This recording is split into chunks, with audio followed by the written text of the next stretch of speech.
नमस्कार। आज हम बात करेंगे मधुबाला के बारे में।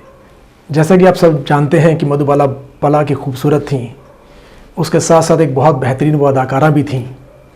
आपको शायद इस बात का अंदाज़ा नहीं होगा कि इतनी बेहतरीन अभिनेत्री, इतनी खूबसूरत अभिनेत्री एक बड़ा हृदय स्पर्शी एक दिल भी रखती है, एक बहुत भावनात्मक रूप से लोगों से जुड़ी भी रहती है और एक बहुत उदार हृदय उनके अंदर निवास करता था।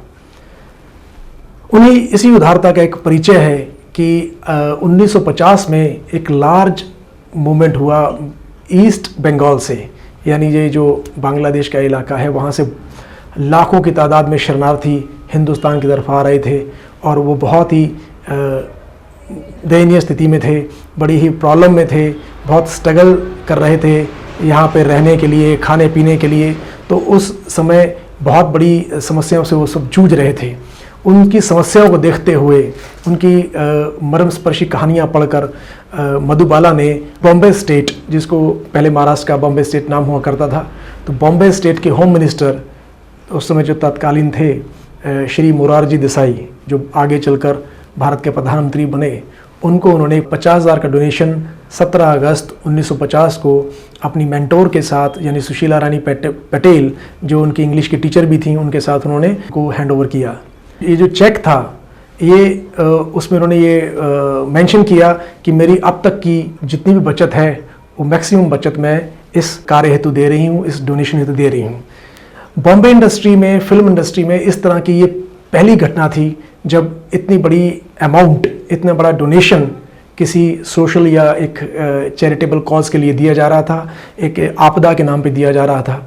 तो साथ ही साथ मधुबाला लिखती हैं, उन्होंने एक लेटर भी लिखा बॉम्बे स्टेट के होम मिनिस्टर को कि ये जो हृदय स्पर्शी ये एक मूवमेंट हो रहा है या फिर एक मर्म स्पर्शी जो घटनाएं देखने को मिल रही हैं, ईस्ट बंगाल से जो शरणार्थी आ रहे हैं, रोज़ आ रहे हैं और बड़ी आपदा में हैं, बड़ी समस्या में हैं, उनकी स्थिति को देखते हुए वो और उनके पिता इस दर्द को महसूस कर रहे हैं और साथ ही साथ ये भी महसूस करते हैं कि जो संपन्न लोग हैं, जो सहज लोग हैं, जो अच्छी स्थिति में हैं, उनको इस तरह का कंट्रीब्यूशन करना चाहिए।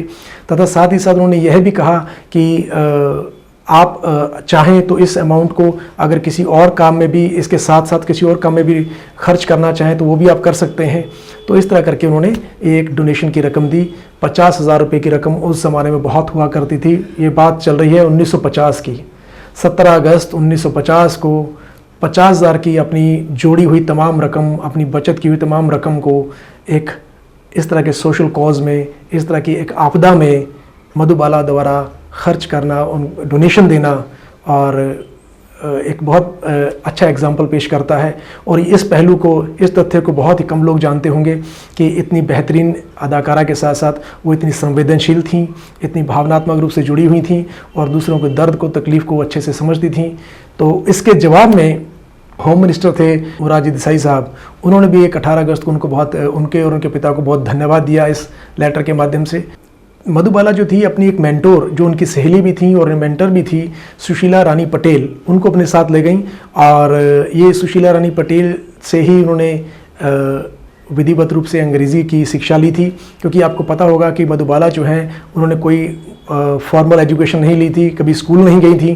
तो उन्होंने सारी पढ़ाई, अपनी सारी स्कूलिंग जो है घर पे ही करी और घर पे ट्यूशन पढ़ाने लोग आते थे, तो होम ट्यूशन्स जो हैं वो सारी उन्होंने सुशीला रानी पटेल ने उनको इंग्लिश की दी।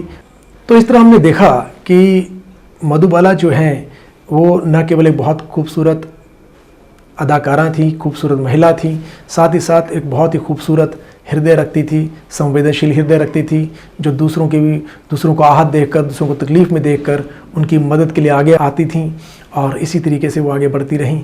और ऐसे न जाने कितने उन्होंने हेल्प अपने जीवन काल में की। हम इसके बारे में और भी कभी चर्चा करेंगे। आज के लिए इतना ही। उम्मीद है आपको यह काफ़ी पसंद आया होगा। मधुबाला का ये एक गुण, यह एक क्वालिटी जिसको हम कम लोग जानते हैं।